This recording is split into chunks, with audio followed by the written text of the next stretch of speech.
Wow, music and everything. This is really exciting. Good morning.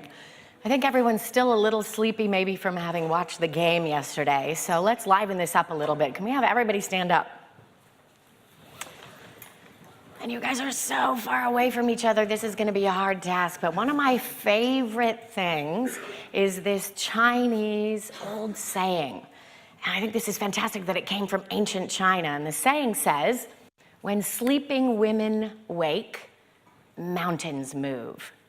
When sleeping women wake, mountains move. So what I'd like you to do is turn to the person on your right and on your left or behind you, whichever's easiest, and say that twice. Shake their hand, look at them in the eye, and tell them, when sleeping women wake, mountains move.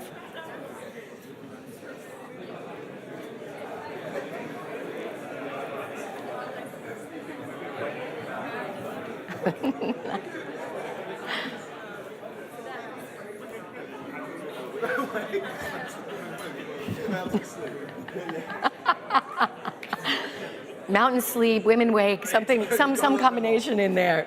Thank you. That was excellent. All right, you can sit down, but let's get ourselves a little bit going here.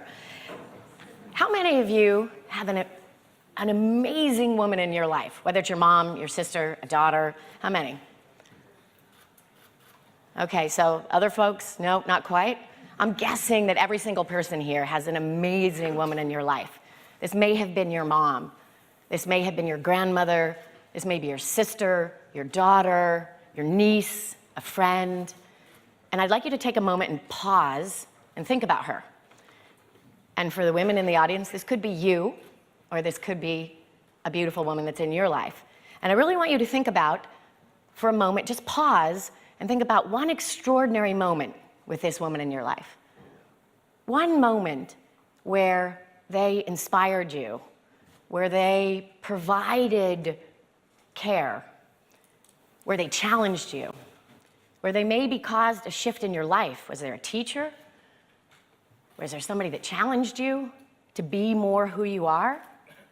And I want us just to pause and think for that about a moment until everyone has that really crystal clear. And then I want to just quietly say thank you. The Decade of Women is not a campaign. The Decade of Women is a solutions pathway. Because over the last decade, many people in here may know this, others may not, there's some simple truths that we need to be really aware of. And they undergird why we feel the Decade of Women is necessary as a collective solutions path focused on quantum leap solutions for engaging half the world's population, meaning women, in creating an economy and a world that is better than we can possibly imagine. So here's a few stats just to sober us up, to recognize where we are. So on the one hand, I'm going to hold my hand over here, we have proven that investments are better when you have diverse teams and when you have a mix of men and women. Businesses are better substantially. You have a lower risk of capital, you have higher rates of return, businesses outperform, and this is across the spectrum, small businesses, big businesses. When you look at social impact, the numbers get even stronger. So when you place resources in the hands of a woman in a developing country, when she has control over her own resources, she invests 90% of that into the betterment of her community, of her children, of health, wellness, and education, and the things that are the bedrock of our economy and our world. Unfortunately, guys, in developing countries, when that happens with guys, it's about 25, 30%. The rest goes to other things. So as Melinda Gates said, when you're investing in women, in communities, you're investing in those that are investing in their communities. Now, on the one hand, we know this. So you could call this factor X or factor W. It makes everything better. And so it could be because you care, or it could simply be because you're smart about looking at your investment, about looking at your business, about looking at the global economy, about looking at the future of our world, the future of government. But now let's look on the other side. Now here are the facts. One, top corporate boards around the world. How many people in here know how many percentage of women are on the top corporate boards?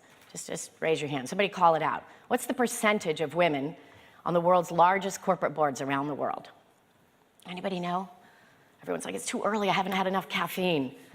It's under 5%, significantly under 5%, and it hasn't budged in a decade. Venture capital, significantly under 5%, although women form more businesses and these outperform long term. It's just a fact. That's not my statistic. You can look that up anywhere. So under 5% has budged a little under 0.5% in the entire last decade. Angel investing, under 7%. What's going on? This makes no sense. What about equal pay for equal work? I mean, that's something that we thought would be done in the caveman days, right? I mean, if people are doing equal work, we're going to be paid equally. So what's that? Well, 10 years ago, it was going to take about 100 years if we kept going at the pace we're doing to have equal pay for equal work. What is it now? Anybody? 217 years. Meaning this isn't your kids, and this isn't your grandkids, and this isn't your great-grandkids. So if you have daughters, and if you have a woman in your life, which you do because you at least have a mom, and you probably have another one, she is not going to be paid equally for equal work for 217 years. Now, that's ridiculous. So there are a number of us that recognized this is really not smart. Yes, it's wrong, but it's just not smart also for our economy and our future.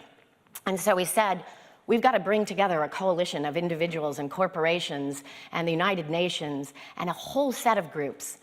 So as co-founders in the Decade of Women, Thomson Reuters stepped forward, Morningstar stepped forward, the UN stepped forward. Multiple other groups have stepped forward to say we're placing women as a top priority. Reuters, 55,000 employees, 596 offices around the world, arguably the world's largest data firm, has committed to have 40% women senior leadership by 2020 and 50% shortly thereafter. And if you speak to their CEO or Patsy Dewar, their head of sustainability, they'll say it's because it's a business priority. This is just smart for our business. We know we'll do better. And she also said, if a company is putting women first, well, then you change your practices, just like anything that's going to make your business better. So if you hear a company saying we really prioritize women and they're not doing anything, well, then they're not. It's pretty simple. So, Decade of Women. We welcome all of you in the Decade of Women. And there is a pledge online, decadeofwomen.org. And what is this about? This is about smart people recognizing that our future is about inclusive leadership and that is essential for our economy. And everyone here knows that this technology is particularly important because blockchain doesn't recognize if you're big or you're small, you're old or you're young, you're black, you're white, you're woman, you're man. It just recognizes if you create value in the world. And so this technology is a massive exponentiator. So the Decade of Women is dedicated to a solutions path forward, leading all the way up to 2030. When the United Nations have committed to deliver all 17, the United Nations in partnership with all of us, the private sector, to deliver all 17 Sustainable Development Goals, with number 5 being gender equity for women and girls around the world. So by 2020, that's our objective. And this campaign, this solutions path, is about bringing together those that are serious about it.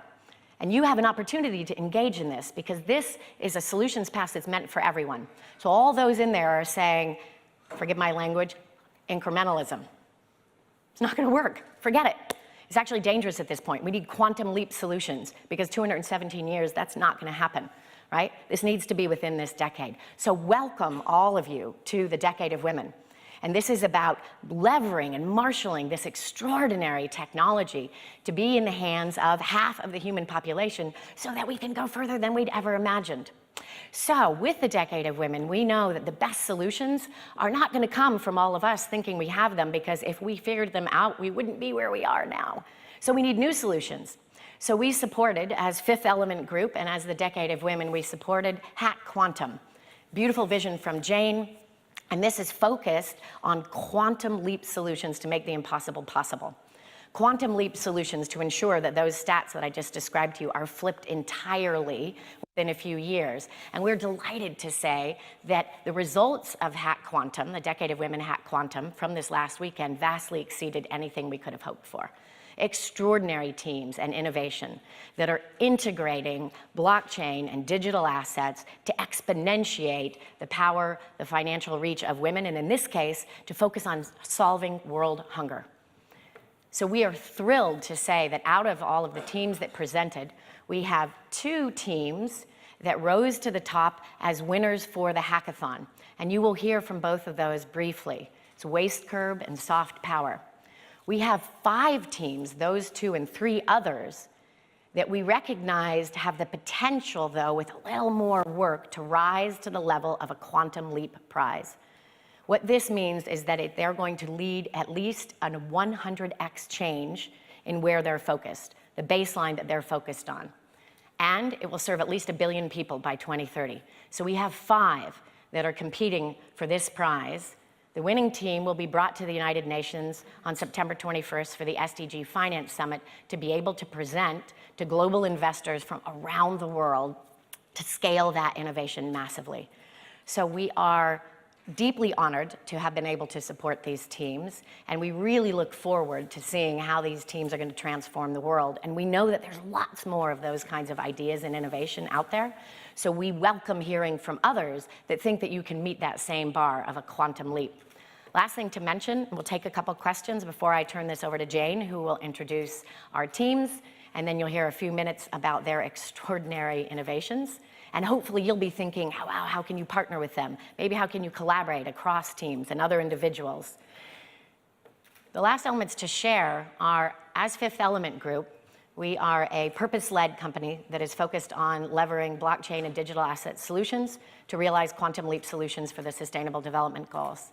And we are bringing forth in September 2 vehicles that we hope will serve all of you. And if you'd like to know more, please come up to me afterwards, or we'll be in touch afterwards with more information. One is an SDG bond, so an impact bond that will be focused on the Sustainable Development Goals, very large scale. The first one that will be based entirely on blockchain. The second is what's called quantum impact, or QI, pronounced chi, as in life force, a chi currency, an alternative, ubiquitous alt currency that will focus on women, realizing across the Sustainable Development Goals. So this is about men and women who recognize that our greatest exponentiator for economic and social transformation is women. So together, all of us with all these solutions, and we hope to add then this currency to help exponentiate your work and the work of so many others out there that we look forward to learn about, and then get out of the way. So we'll take a couple questions, and then I'll turn it over to Jane if anybody has any questions they'd like to ask.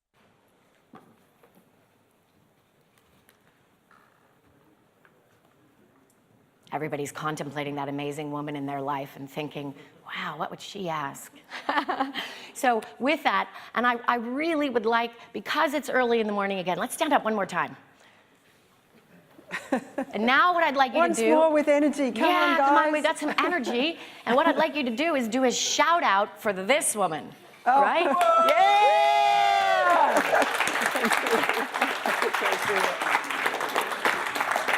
Okay, now please sit down. That's ridiculous. But like, thank you. So just before we start, who in the room's ever been to a hackathon?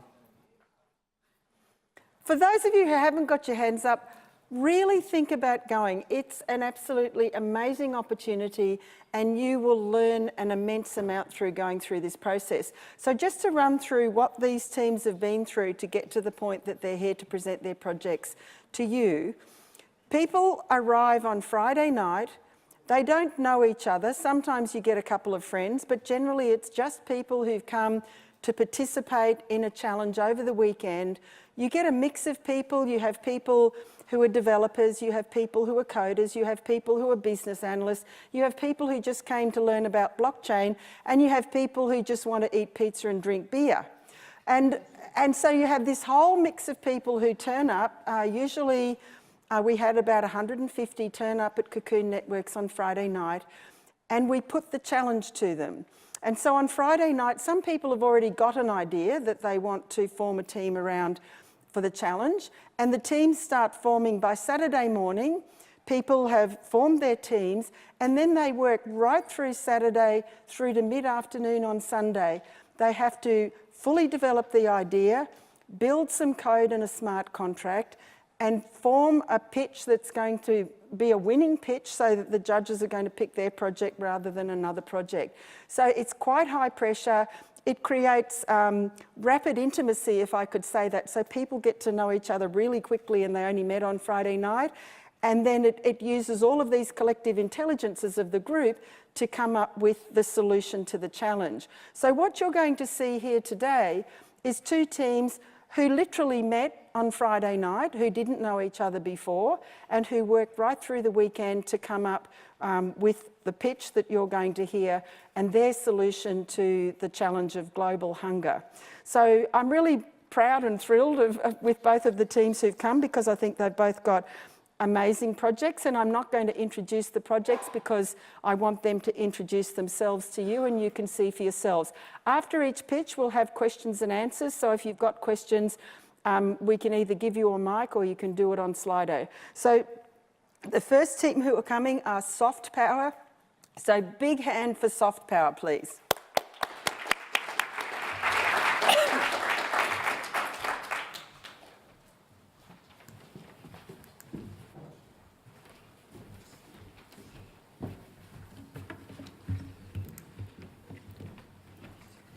815 million people experience hunger worldwide.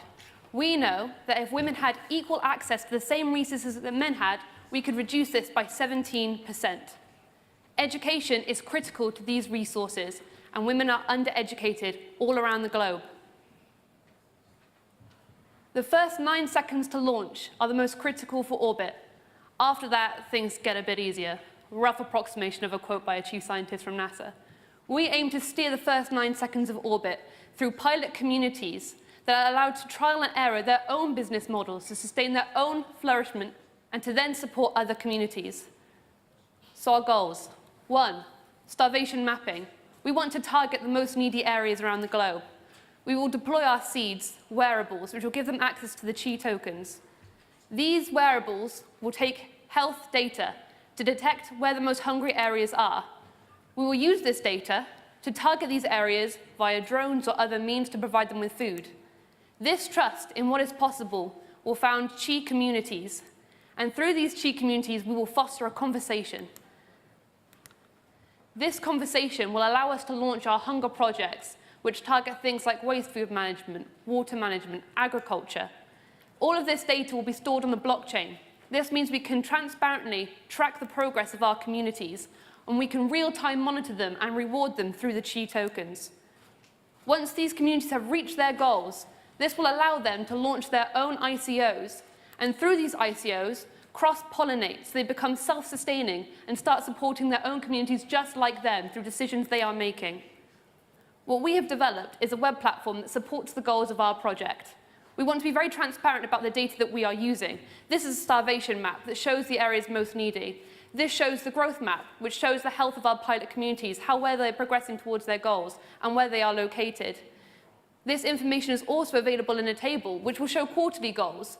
These quarterly goals will show how well these communities have progressed since the last quarter, so we can follow their progress all through the project. We will also need investors for the first stages of our project to invest in those initial Chi coins. We will track the location of these investors, where they are competing from, where they are investing from, and they will also be able to access a leaderboard. All of this information will be globally accessible, so we can be as most transparent as possible with the public, so they can track the progress of our project and see the impact that we are having, and they can see who is committed to the goals of sharing these resources amongst women and men. We also have an organization portal which will allow them to easily commit and pledge money to our project. Once these pledges are made, they will be collected into a smart contract.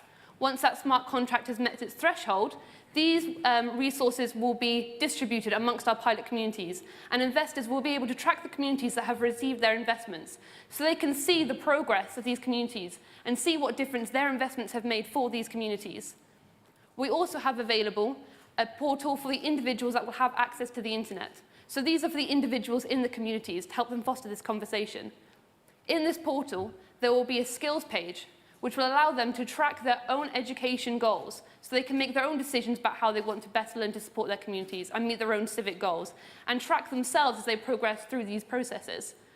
We also want to create a community page, where these communities will be able to talk amongst themselves and with other communities as part of our conversation goals.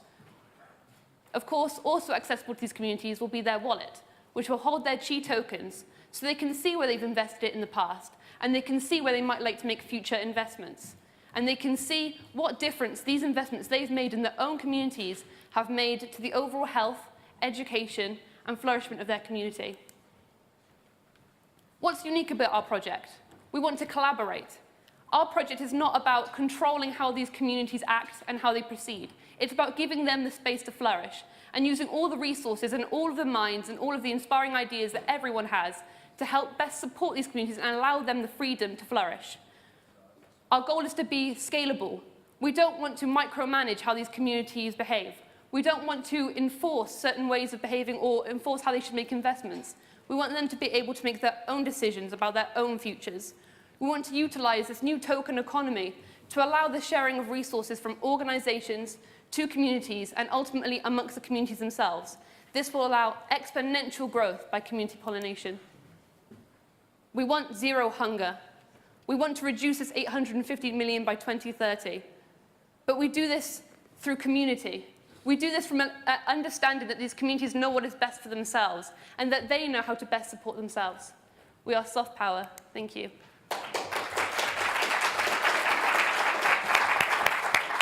Okay, big thank you to that team. They put that together over the weekend. So are there any Slido question or anyone from the audience got a question? There's one here. Thank you so much. It's a great project and a great team. I have two questions. Number one is relating to the language. So do you think will you face any language barrier because you are targeting non-English speakers? This is number one. And how will you tackle this? Number two is regarding the investment. Are you looking for investors or is it non-profit? I can take the first question. Thank So you're asking about the language barriers between our project and the communities that we're trying to help.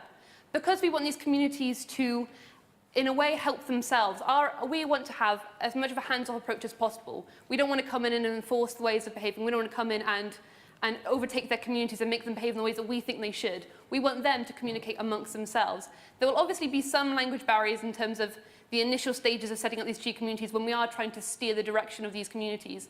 But we would hope that after those initial stages, which is something we would need to tackle, these communities, because they're helping themselves and because they're helping their local areas, they will overcome their language barriers because it's within their own community.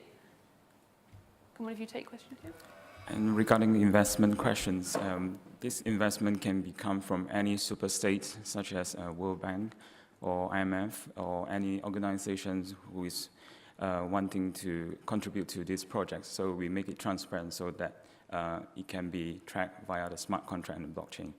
Also, these are investments. This isn't charity. This isn't giving money into these communities and expecting no return and just giving it away. Because these communities will then scale themselves and launch their own ICOs if they meet their project goals. You can see it as an investment so there is a return there. It's not just as any other charity giving money away and then hoping it does some good. It is expecting some return.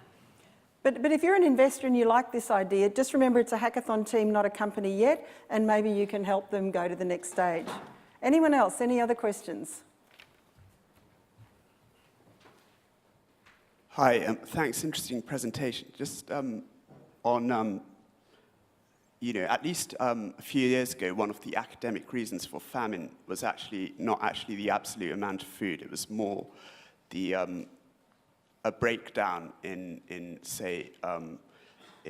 infrastructure, meaning that the food couldn't be delivered to the relevant communities on time. And if you just simply injected, say, money or resource into that community, that wouldn't make that much difference long term, because what would effectively happen is the immediate causal factor would just come back. So perhaps that would be war or terrorism or a natural disaster. That factor would merely come back. So in your model, do you take into any account, due to political problems, war, etc., because often the most deprived areas have actually political problems in addition to the sort of resource problems and the environment, etc. Yeah.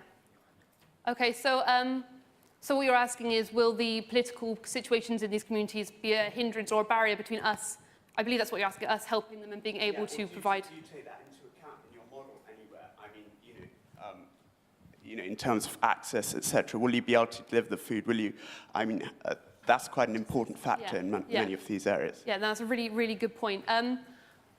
Our initial stages are to do with the food delivery. So like you're saying, you can't just give someone food and then expect them to be all right and they'll be fine from now on because we've given them, some resources and they can manage themselves. So what we want to do is this initial connection that we have, we do not expect that to be long term. We don't expect to keep funneling food and money into these communities. That is just to establish some trust between us and communities. So that's to give them the initial baseline so they can begin to think about on the pyramid of needs, what they can do on the higher tiers of that pyramid without having to worry about hunger and thirst. And those are very initial stages.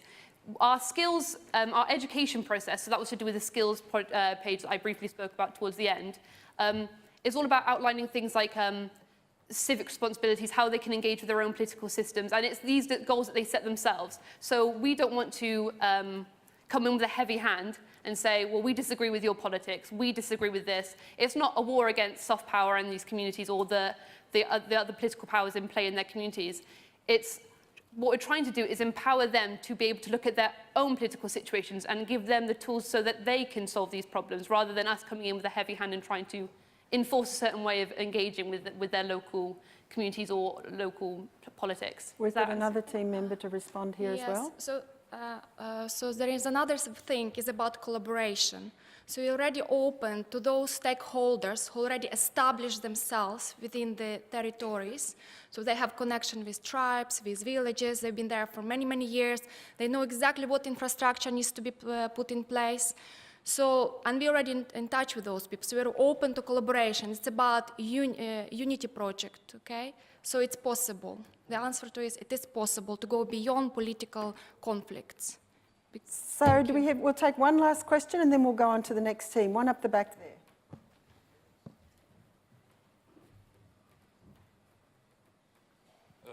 Hello. I'm just asking an easy question. Just, do you have any crypto coins, any balance behind the project? Chi token is basically the start of the cryptocurrency, but it's actually supported by the super state.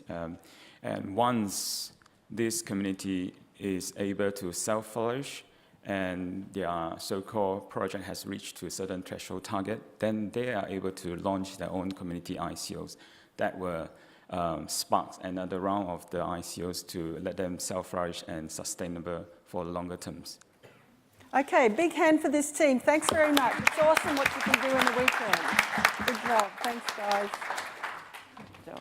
Thank you. You did great. Thank you. Okay, so now we're going to welcome the second set of winners from the hackathon, who are Waste Curve. Let's hear it for Waste Curve.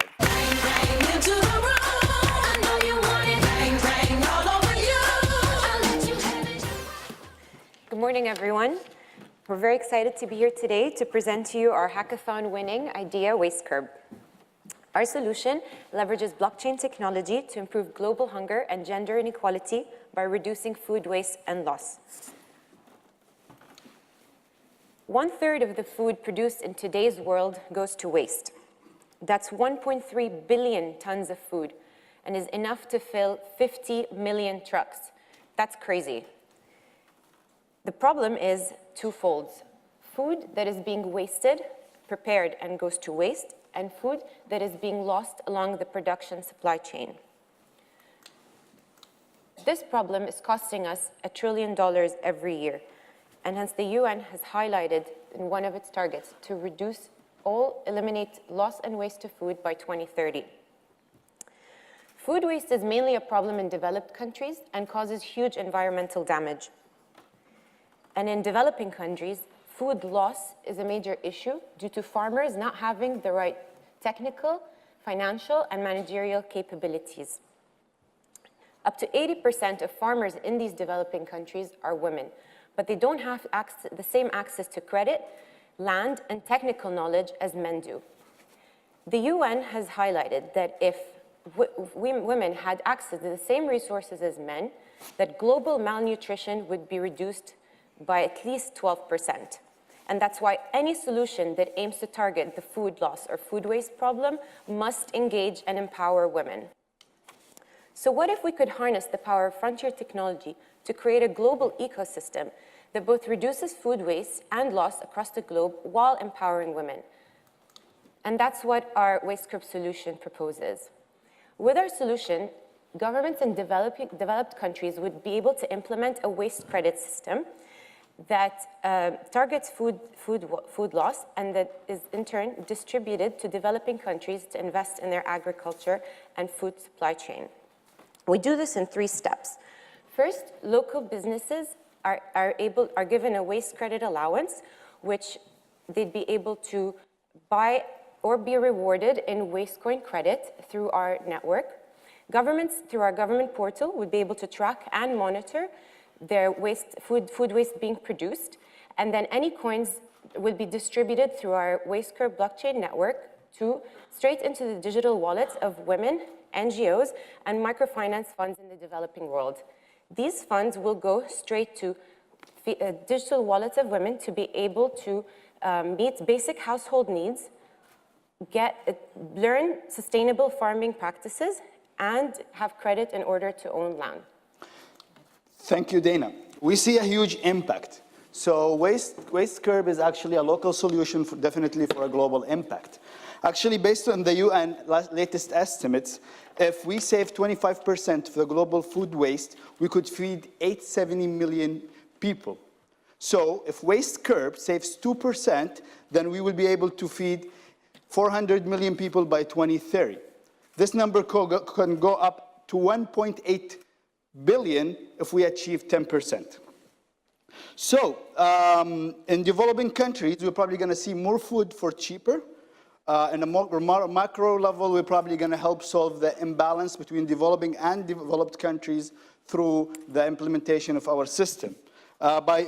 In Waste Curb, we believe by empowering females in the developing countries, which is mainly, a lot of them are farmers, we are investing into the global agricultural supply chain. That will impact the lives of millions.